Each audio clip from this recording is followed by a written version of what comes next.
And look, just like Labor claims that establishing an Indigenous voice will solve all the problems of remote Australia, it also claimed pre-election that having 24/7 registered nurses in every aged care facility was a silver bullet fix for real issues in nursing homes. And sure, just as more consultation seems worth having, more qualified nurses in nursing homes seems worth having too.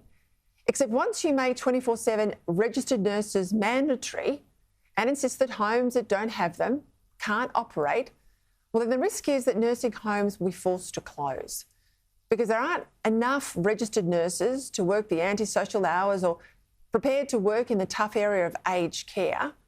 And that's before we even look at the issue of nursing workforce shortages across the board.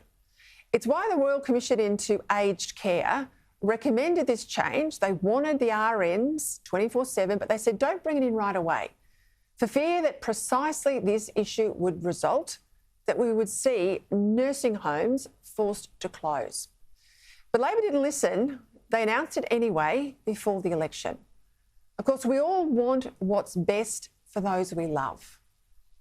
But what if the choice is between care with a 24/7 RN and no care? What happens to all those people in care homes now who will be vulnerable if their facility can't remain financially viable? If a change like this is brought in too fast and against expert advice from the Royal Commission. Now, there is no doubt Australia's aged care sector is in trouble.